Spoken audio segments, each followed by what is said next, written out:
pleasure to be sitting here with a very, very special person for the network. This is Mr. Kari Valros, and he is the European ambassador of Onecoin.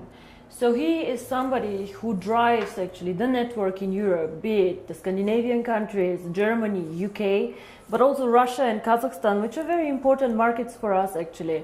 So Kari, how have the last months been for you? Oh, where could I be? Where could I start? So first of all, I'm very happy to be here with you with the new fantastic office. But since I started my travel as an ambassador, it has been an amazing journey for me. I've been a kind of a rock star in this industry long time, but actually this is created me first time in my life to be a little bit humble, but absolutely honorable to have to work with the people, because I never seen so many happy people in my life ever. So wherever I arrive, people are happy and smiling and very polite, and it feels like a big family which is being created all around. So it's been an amazing experience so far. So I know you want to ask me some questions, but before we do this, I want to ask you one. We all know that I'm more a financial person and not so much in the network, but share with me, why do you think people like Onecoin so much? What is the reason that they get excited by the concept and like it? I think first thing is because there are no demands. It's, you can join and you are not asked to do anything. That is something that people are attracted to. And once they get the right information, which is, by the way, not really available because there is so many wrong information, but once you give them the right information, it's so simple and clear and understandable. And I think because there is no demand and people see that they belong something. Mm-hmm. They belong something bigger, and this is how I think it is the most important thing. Well, this makes me, of course, very, very happy. Now, you want to ask me a few questions, so go ahead. Well, of course, I work basically in Europe and CIS. So, what Europe means to Onecoin? Well, Kari, we started actually. Onecoin was when we started. It was strongest in Hong Kong and in China. So we opened the first office in Hong Kong, and we received huge support from these markets. China is a very, very interesting country. They love innovations, they love cryptocurrency, and they supported us in the beginning very, very much. Then when I speak about cryptocurrency and the users of cryptocurrency, I believe the emerging markets will be the users actually of cryptocurrency, not so much Europe, because Europe is spoiled. If I want to send money from Bulgaria to Sweden, it's very fast, yeah? It goes really, really fast. Or the guys from Germany to UK. It is not that difficult, like, for example, from Singapore to India. But what for me is special about Europe is Europe normally are the earliest adopters to any technology. Very, very sophisticated people who understand innovation, who are the first ones trying it out. So whenever they get excited about something, it gets quite big actually in the world.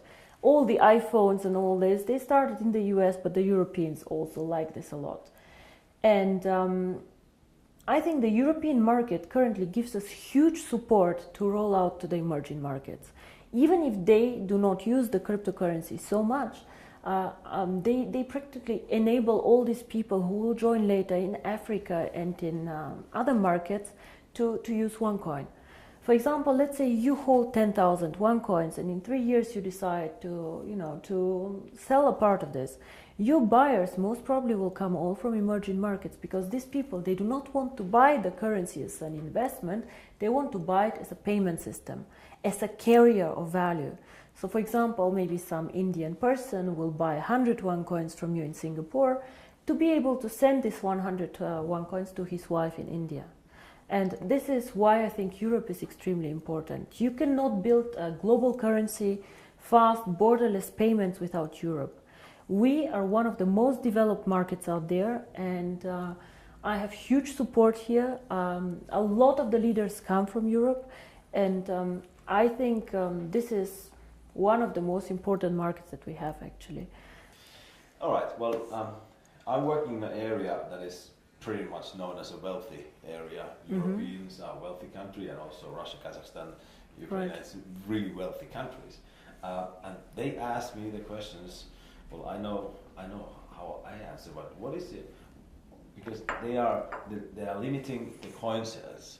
So what is your answer to that? That why we are limiting the coin sales so drastically? I see. How they think that, you know, so your question somebody is, wants to sell more right. coins. So your question is, some of us mine coins and they go to the internal exchange, and some of us sell coins and buy coins. Yeah. So as Onecoin, as I say, is 1 year old, first of all, it's not like Bitcoin, it is not a liquid market yet.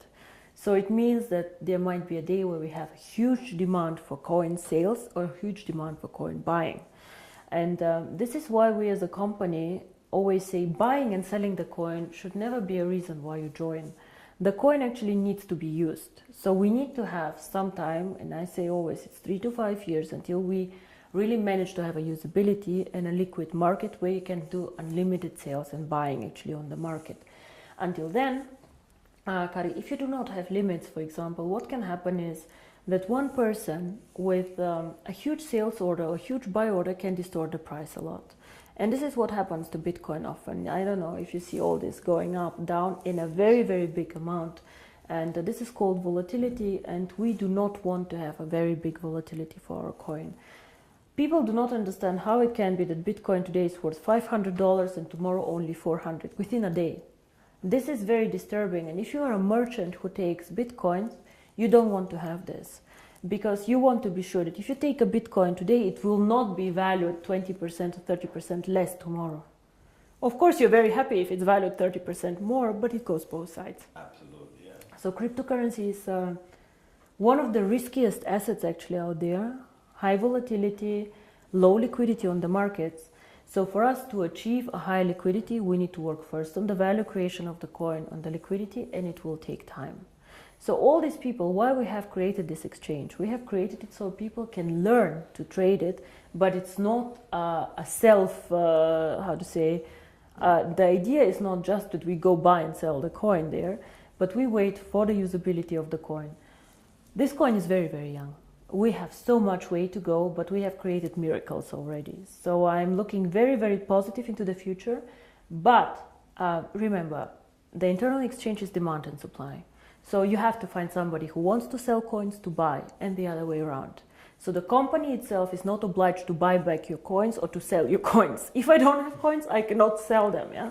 And as a company, we do not buy back the coins. So it's always you selling your coins to somebody else or somebody else buying from you. Don't forget also a bit the time differences. When China sleeps, you're awake, and so on. So sometimes, as I said, the market is not liquid and not efficient yet. And then the other question is, which relate to that, is that how is the value created? Now, there are two questions I think inside here. First is what is the value of cryptocurrency, and the second is how do we determine today if one coin is valued €1, €2, or €5? Yes.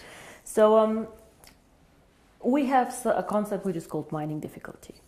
And there are calculators out there on the internet for Bitcoin. Everybody can Google them. You just Google Bitcoin mining difficulty calculator and you see how this is calculated. It's a very, very simple thing. You calculate, one is electricity costs for the mining, and the second is computer power. So to mine a coin, you need obviously a computer to do some calculations and electricity to get the computer running. So depending on these two things, the mining difficulty grows or goes down. It goes both ways. It can go up, it can go down.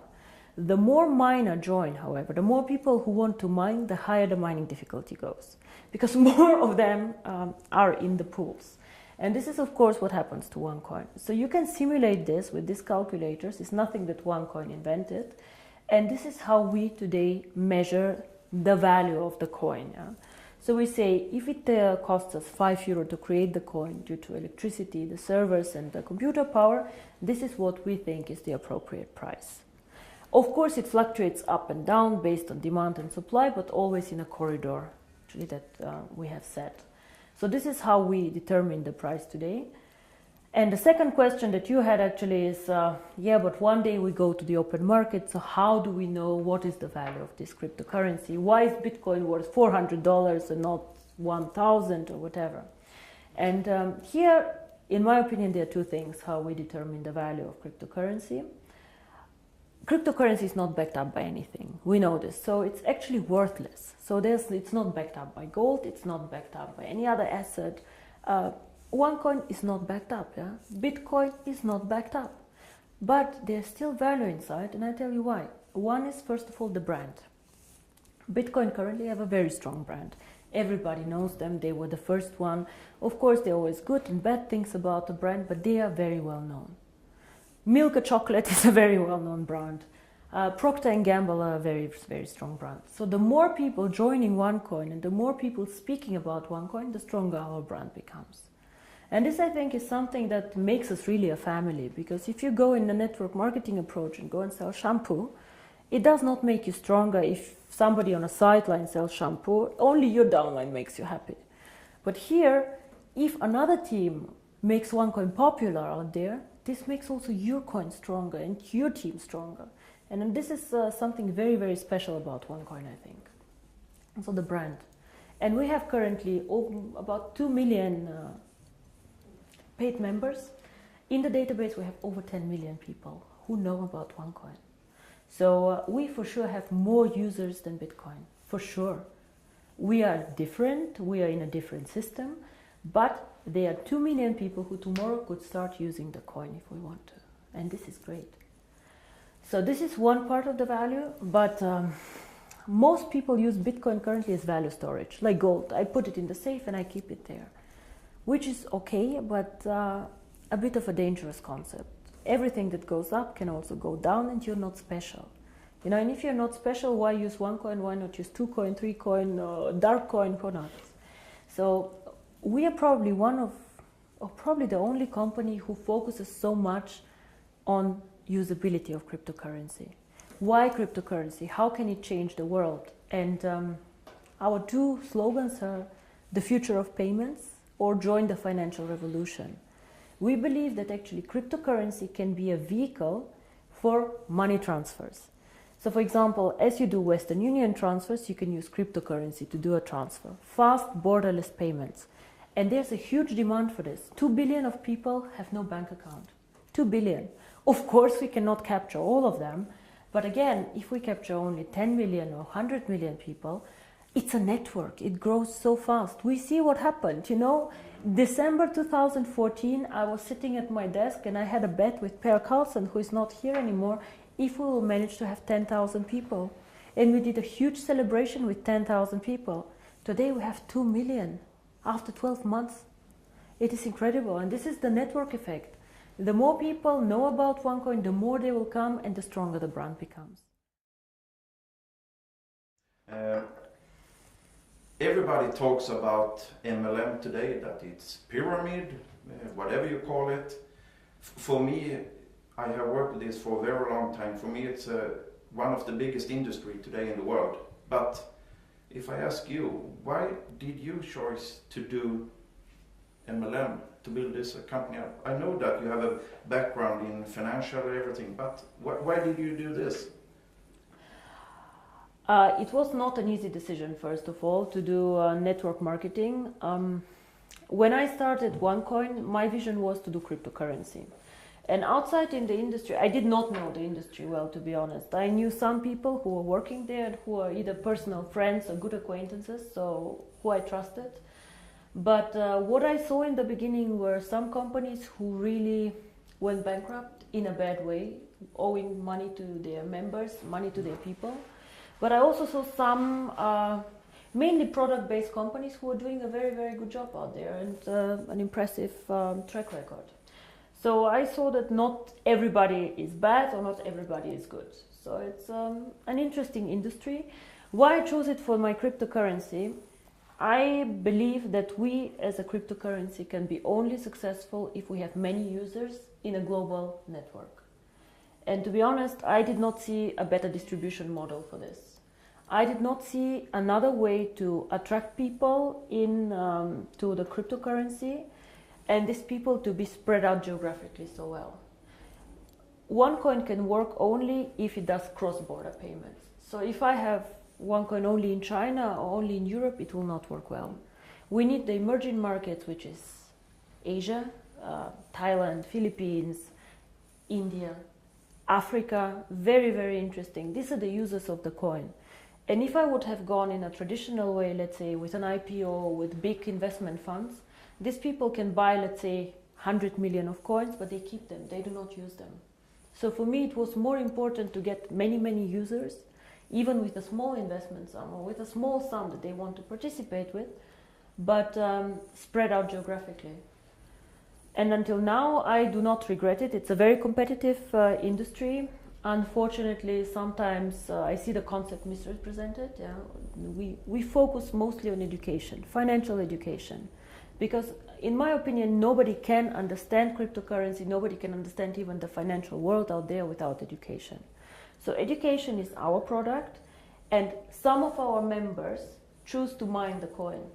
By the way, I don't know if you know, but currently I checked the numbers, about only 10% of our members mine currently the coin. Oh. Only 10%. So a lot of the people, or I think most of them, actually participate in the program for the education. And this is something that makes me really happy, because this is what we are. We would like to foster a financial revolution, and financial revolution always comes with knowledge, education, and I think this is a very, very big part of the company. Now, Per, you asked me about the future of the network once all coins are mined. Now, I see the network as its own system, as our own ecosystem, and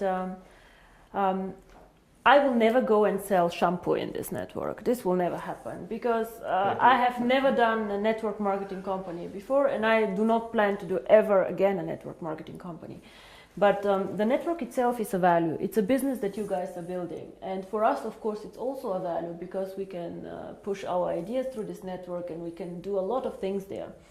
So to me, the ideal future of the network is to push, even when all coins are mined, the value of the coin.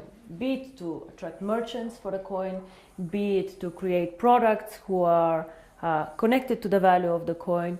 And all what this network should focus on is something that somehow enhances the value of the coin. You guys know that we did some acquisitions, actually, some networks that joined us. For example, Conligos, OPN. All these networks somehow helped us to build up the coin.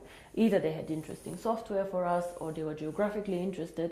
But we never let somebody join us just because it's good or just because it's more people. We always strategically think of the future of the coin and how to make it stronger.